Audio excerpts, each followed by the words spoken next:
When I was working on my dream, there were times I lost my house at one point. I lost my car. I was broke. My credit was bad. I was sleeping at different friends' houses on their couch or on the floor.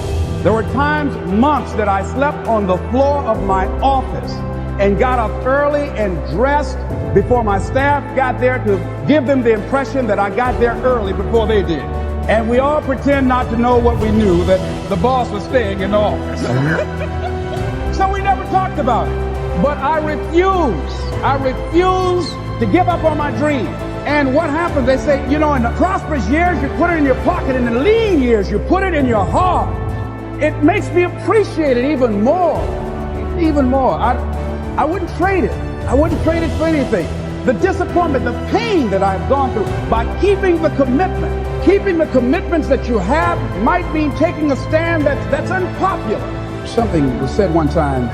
When you take a position, it says cowardice asks the question, is it safe? Politics asks the question, is it popular? Conscience or commitment asks the question, is it right? And see, most people rather operate from the first two. Is it safe for me to take this position? I remember when I was a state legislator, I saw guys and women who believed in legislation very strongly, but because the Speaker of the House said, we won't go with that, they backed down, and they felt bad about it. They wouldn't take the position because they didn't want the Speaker of the House to be angry at them. They wanted to be all right with all of the rest of our colleagues. See, it takes a great deal of strong courage and commitment on your part to step out a line.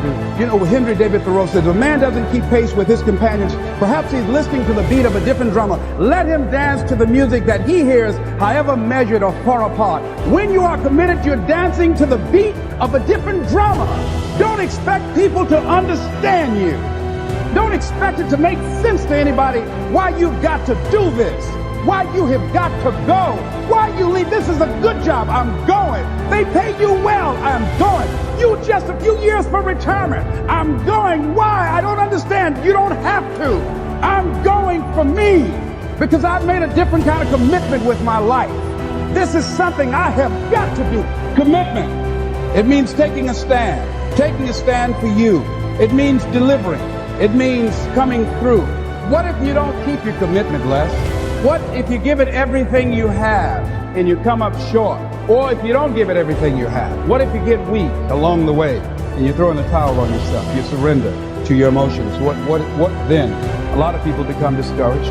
They become frustrated and they say, oh, what the heck? And they go back to doing what they were doing before, saying it doesn't work.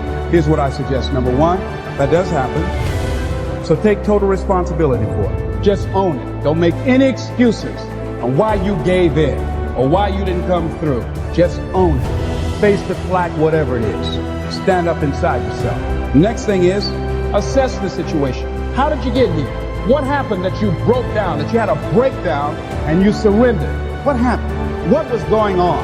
See, when I used to go on a diet, and I no longer do that, I've made a commitment to a healthy lifestyle. I used to eat up until 12 midnight on Sunday. Anything that wasn't moving.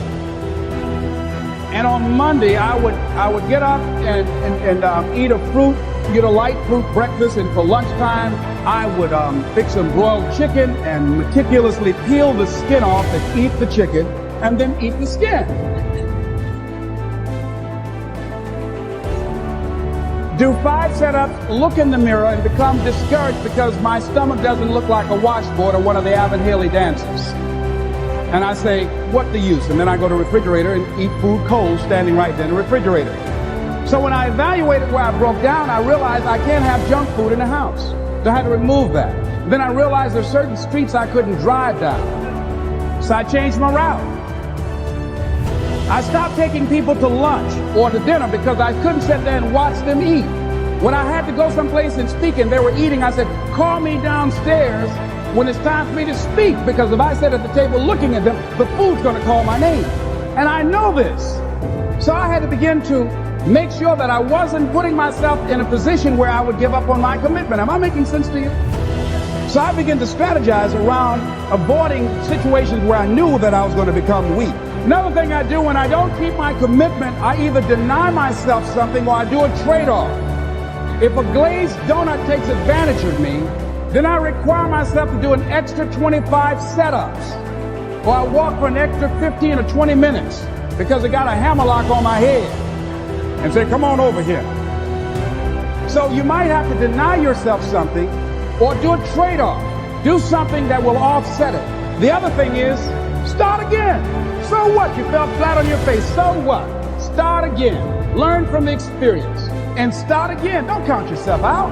Don't sentence yourself to a lifetime of being miserable, a lifetime of being broke, a lifetime of being unhealthy, a lifetime of being in a relationship that is no longer fulfilling to you, a lifetime of working on a job that does not bring you satisfaction, that's not giving you the creative urge that you need and that got to have in your life that stimulates you. Don't sentence yourself like that. You are a human being. Don't volunteer your life that way. Your life has too much value to the universe. You've got something to contribute. You've got something to give. And so what if you make a commitment and you're not able to do it like a pro? That you're not good as everybody else. Live in the moment. I like what this says. Look to this day, for it is life, the very life of life. In its brief course lie all the realities and verities of existence, the bliss of growth, the splendor of action, the glory of power. For yesterday is but a dream, and tomorrow is only a vision. But today well lived makes every yesterday a dream of happiness, and every tomorrow a vision of hope. Look well, therefore, to this day. See, if we just start enjoying where we are, if we make that kind of commitment to enjoy where we are, to experience the experience of life where we are, to do all we can right now where we are. Forget about the mistakes yesterday. Forget about all your failures yesterday. Forget about what you don't have. That's not important. Only thing that we have is right now, right now, right now. And I say that life is calling on you to call forth on that. The optimists, which I think one of the most positive groups in the world, they have something called the Optimist Creed, and I like, it says promise yourself. I changed it to commit yourself because I think that commitment has more power than promise. It says commit yourself to be so strong that nothing can disturb your peace of mind, to talk health, happiness, and prosperity to every person you meet, to make all your friends feel that there is something in them, to look at the sunny side of everything and make your optimism come true, to think only of the best, to work only for the best and expect only the best, to be just as enthusiastic about the success of others as you are about your own, to forget the mistakes of the past and press on to the greater achievements of the future, to wear cheerful countenance at all times and give every living creature you meet a smile, to give so much time to the improvement of yourself that you have no time to criticize others, to be too large for worry, too noble for anger, too strong for fear, and too happy to permit the presence of trouble. Commit yourself to these things. Isn't that powerful? What a commitment to make with your life. Commit yourself to stretch, to get outside of your comfort zone and not be concerned about what people think about you because they're thinking it anyhow. Don't worry about what they will say. They're already saying it. So what do you care? Decide that your life has so much meaning to the planet. Decide that you have something to give. That's why you're here. So you didn't just show up. You brought something here. You're on a journey. You have a destination, mission to achieve, to do, to implement, to perform, to experience. Decide to commit yourself to be an adventurer in life. Look out on life around you. Look within yourself and say, where is it in my life that I need to make a commitment right now? Where is it? That it might be for your health. It might be to be a happier person. It might be to make a difference in your community. It might be that. Where is it? I say that commitment shows up.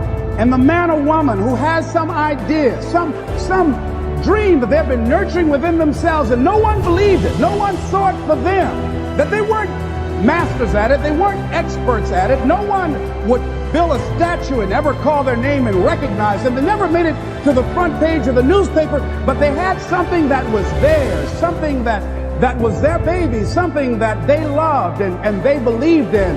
And they just did what they could with what God gave them with their dream. Commitment shows up. And people that are willing to give themselves a chance, who look at their lives, look within themselves and say, I know that this just cannot be it for my life. I know that There's something I'm supposed to do.